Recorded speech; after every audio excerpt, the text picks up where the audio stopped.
I'm going to say some things today that are going to anger a lot of people and offend a lot of people and probably make lots of people go, yay! But I'm pretty sure you won't be bored. 233 years ago, a bunch of guys got together right over there and they wrote a letter to their king. And it was a very well thought out, very eloquent letter, but it basically boiled down to this. Dear King George, you're not the boss of us. Sincerely, bunch of troublemakers. Because that's essentially what the Declaration of Independence was. It was not whining to the king, oh, will you please be nice and lower your taxes and do this. In fact, the Declaration specifically describes how they had tried that and it didn't work. Now, for all the parades and celebrations and picnics and fireworks that are going to go on today across this country, all the millions of people engaged in this celebration, how many of them actually think about what the Declaration of Independence was? What those people did? Those people were criminals. They were tax cheats. They were traitors. They looked their government, the British Crown, in the face and said, we do not acknowledge your right to rule us at all. They did not say, will you please reduce this and please be nicer here. They said, it's over. Truth be told, some of the colonists were cop killers. If you don't believe me, what do you think happened at Lexington when King George's law enforcers said, you colonists, lay down your guns?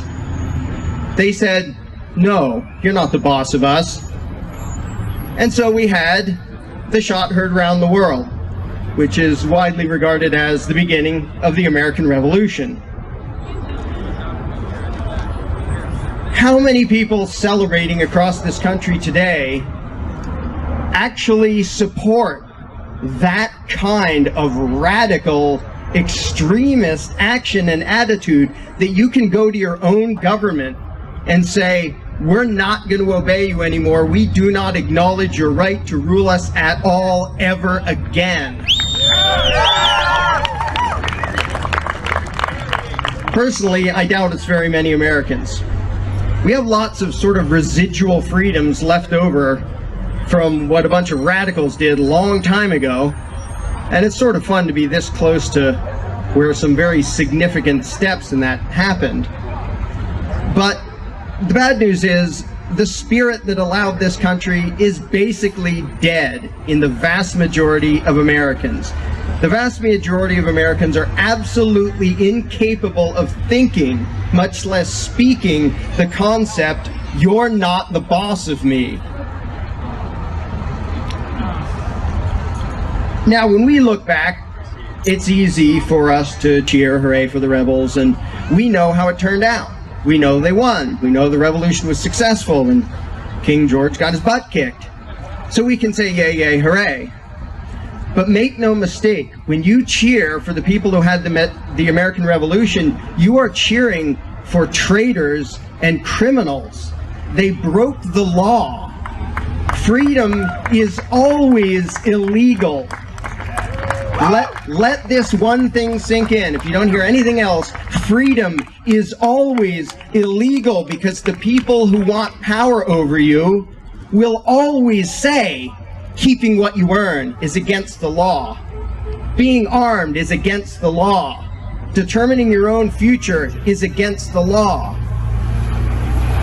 And how many Americans, as much as they celebrate Independence Day, are capable of even thinking those thoughts? Let's do a comparison. Suppose a group in this country today did what the founders did 233 years ago. Suppose they wrote a letter to the United States government, a letter to Congress and the President, and said, we will not pay your taxes ever again. We will not obey your laws ever again. We do not acknowledge your right to rule us at all ever again. And when you send your thugs to enforce your will on us, we will resist. How many Americans dare to even think that And what would most Americans think of any group that did that? Horrible criminals and traitors and fringe lunatics, and we can't have that. Well, why do we have this double standard? Why is the whole country having these huge celebrations over Independence Day where a bunch of criminals broke the law, committed treason, and resisted authority, when the vast majority of all those people out there having celebrations would be the first in line to condemn anyone who did that today? Why the double standard? Did morality change sometime in the last 233 years? In short, the spirit of resistance, the ability to say, "You're not the boss of me," is gone from the vast majority of American culture. It has been trained out of us. And for all the pride people express today, I'm here to tell you, the American people are wimps.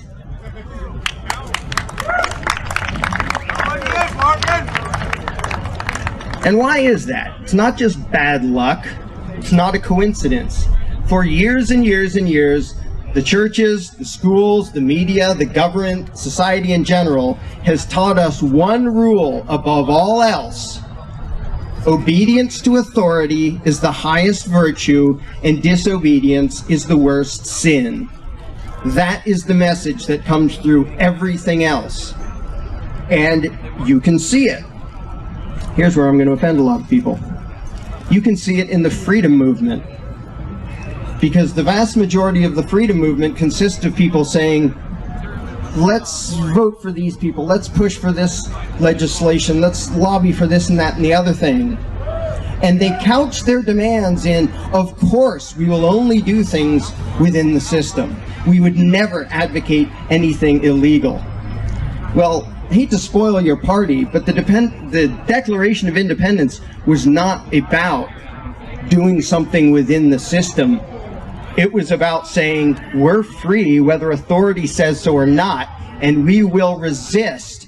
Even if you call it law, even if you call yourself government, even if you wear fancy hats and have big, important meetings, we will resist because we own ourselves.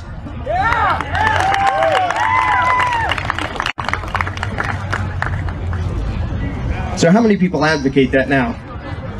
Patrick Henry, Thomas Paine, where are they in the mainstream? They're not there. There's a few fringe wackos like me and a bunch of people I see here. But these people that get revered all across the country as being these great heroes of the American Revolution, the people who cheer for them do not believe what those men believed in. They believed in something called unalienable rights. That means you have a right to do something. If the law says you can't do it, you still have the right to do it. If the government says you can't do it, you still have the right to do it. Unalienable means nothing anyone in the world can do takes away your right to do that. Now they can infringe on that right, which they do on a regular basis. They can stomp on you and they can hurt you and they can punish you, but it will never be legitimate. And nobody should ever bow. Sorry, I hear thunder here. It's fake thunder, don't worry. That nobody should ever bow to someone who says, well, no, we had these elections and these processes and this and that and the other thing. Now I have the right to infringe on this and that and the other thing. Nothing gives them the right. That's what unalienable means. But Americans, by and large, do not believe that. Now, some people, every once in a while, will say, well, it was really oppressive back in 1776, and we're just not quite to that point yet. If 2 to 3% taxation justified a revolution in 1776, why doesn't 50% and growing justify a revolution? If a few little excise taxes on pieces of paper and tea justified open lawlessness from these rebels that we're all celebrating, why don't the myriad of incomprehensible, unavoidable, crushing taxes, state, local, and federal, why don't they justify a revolution today? If the occasional abuse of the colonists by the redcoats justified a revolution back then, why isn't it justified today by the fact that the vast majority of American law enforcement see no problem at all with randomly stopping you, detaining you, interrogating you, and searching you for any reason they like or no reason at all? If you read the Fourth Amendment, you realize, wow, they had a revolution over that. So where's the spirit? With all the flag waving and with all the celebrating, where are the people who actually believe in what happened right over there 233 years ago? What exactly are we proud of if we let that go? People talk about American pride. What is it they're proud of? That reminds me, somebody gave me a note here to read you. The guy's name was Samuel Adams. Yeah, the beer guy, but he did some other stuff too. If ye love wealth better than liberty, the tranquility of servitude better than the animating contest of freedom, go home from us in peace. We ask not your counsels or arms. Crouch down and lick the hands which feed you. May your chains set lightly upon you, and may posterity forget that ye were our countrymen.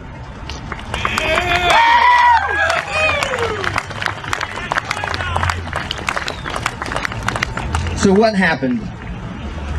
Why did this nation lose its ability to say, you're not the boss of me? Even among people who say we're the most ardent supporters of freedom, if you say, are you willing to break the law? They say, no, no, no, I would never do that. In other words, you're ardent advocates of freedom as long as the tyrants give their permission. That's not being advocates of freedom. In Lexington, what happened when the troops said, lay down your guns? Did they say, can't we keep them pretty, please? Okay, here you go. No, they said no. Where are the Americans capable of saying no? I'm not talking about voting and whining to your congressman. I'm talking about resistance. And I know even hearing about this makes a lot of people very uncomfortable because the American people do not believe what the Founding Fathers believed. The problem is we have been trained for years and years and years to measure our worth based on how well we obey authority. Not on how we treat other people, not on what we produce, on how well we obey authority. Consider the example of the phrase, law-abiding taxpayer. People use that constantly, and what they mean when they say, I'm a law-abiding taxpayer, is, I'm a good person. Okay, but what does law-abiding taxpayer actually mean? Well, the law-abiding means you do what the politicians tell you. Now, as much as we revere the law, and we talk about those nasty lawbreakers and those great law-abiding citizens, and we talk as if the law is some proclamation from on high, we know who writes them. They're a bunch of liars and crooks. Does anybody not know that the politicians are a bunch of liars and crooks? So why is it that when they say you have to do this, you're not allowed to do that, we call it law and we bow to it like it came down from on high? It's the commands of crooks, but we have been trained to view it as the measure of whether we are good people. Let's consider a few examples. Nazi Germany. Nazi Germany had a whole lot of law-abiding taxpayers who went along with the agenda of the Third Reich and who funded it. Were they the good guys? Nope. The good guys in Nazi Germany were the criminals.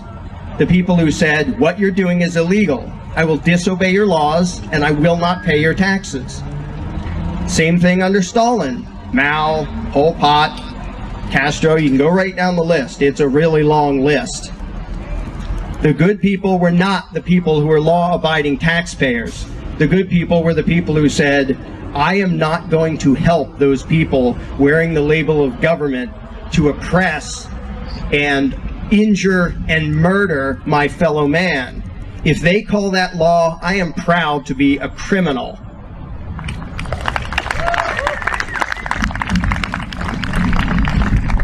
And as much as we revere the law, if you need politicians telling you what's right and wrong, something's horribly wrong. Here's a quote from Thomas Jefferson, because I just want to let you know I'm not the first radical wacko to say these sorts of things. Rightful liberty is unobstructed action according to our will within limits drawn around us by the equal rights of others. I do not add within the limits of the law, because law is often but the tyrant's will, and always so when it violates the rights of the individual.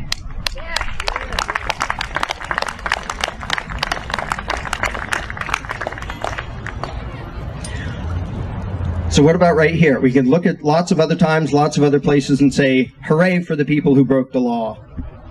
We can look back in this country's history when slavery was legal. Just as evil, but it was legal. Were the good guys the people who went along with it? Nope. The good guys broke the law. And we can see that in this country, in the past, and lots of other countries, present and past. What about this country today? Do we really want to tell ourselves that, well, no, it's not okay to resist now? Among other things. When people feel this moral obligation to obey the law, and they speak it as if it's some proclamation from on high, what exactly is your moral obligation? To work really hard so you can give thousands of dollars to Obama so he can give them to international bankers? Yeah. Where is the moral obligation? Nowhere. Where is the moral obligation to fund whatever war any politician happens to say, hey, I bet if I do that it'll help my image? Why do we believe we have a moral obligation to obey whatever they call law? Here's a radical thought. You have a moral obligation to recognize and honor the rights of every individual on the planet, no matter what the law says. And do we all feel a moral obligation to finance the police state we see growing up all over the place? Trouble is, we've forgotten a very important secret. And the founders, a bunch of them referenced it, but even they didn't seem to fully grasp it. Here it is. I have to say it quietly. It's a secret. You own yourself. Oh, you've heard that secret? And this country. You own yourself. Now, when I say that to almost anybody, they say, well, of course I do. And the country. Are you sure you think that? Yeah, of course I do. Of course I own myself. So you own your time and effort. Yeah. So what you produce with your time and effort, no one has the right to take that from you by force without your consent, right? Oh, of course not. What if they call it taxes? Oh, that's different. No, it's not. It is not different. If you own yourself, someone calling himself government, someone calling his demands laws and taxes or anything else, it is still theft. And there are some radical wackos in history like Frederick Bastiat who did a great job of explaining that obvious truth, a truth that is completely lost on the vast majority of Americans. And I could go down the list for ages, which I'm not going to do. If you own yourself, would you have to pay rent for the property you already bought? No. What if it's called property taxes? If you own yourself, doesn't that imply, and if you have the right to life, liberty, and property, they changed the last one to happiness because it sounded more poetic. Initially it was going to be life, liberty, and property, because property is essential to freedom. If I can't make something and own it myself, then what good is my time worth to me if it doesn't belong to me? So back when it was called life, liberty, and property, if you have the right to those things, doesn't that sort of imply you have the right to defend those things against all aggressors? What if the aggressors say, well, we're government and this is law? You know, everybody can see if some thug comes to your house and points a gun at you and says, hand it over because I want it, then it's perfectly okay to defend yourself. But if they call it government and they call it law and they call it taxes, suddenly everyone's perception drastically changes. Suddenly, the guy who produced it, who says, wait, I produced this, I want to keep it, he's the evil, nasty, greedy criminal. and the thug pointing a gun at him to say, nope, sorry, goes to the politicians, he's the noble law enforcer. When did our perception of reality get so messed up?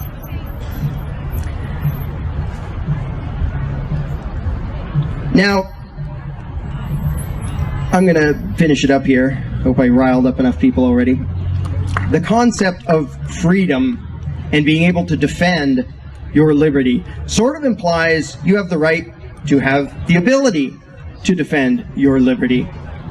Now, I have an email list, and a while ago I sent a thing to the list that says, I want every American to have the ability to forcibly resist federal agents. As you may expect, it freaked out some people who work over there. And I suspect it would freak out most of the country. What are you talking about? You want people to have the ability to kill law enforcers? Is that what you're saying? Yep. I'm not saying go out and slaughter them wildly. I'm saying you should have the ability. And 233 years ago, some guys explained why and demonstrated why you should have that ability. But as scared as people are of that concept, what's the alternative? That you should not have the ability to resist your own government. Which of those scares you more? Because I got to tell you, the idea of a people incapable of protecting itself from its own government, that's really scary to me.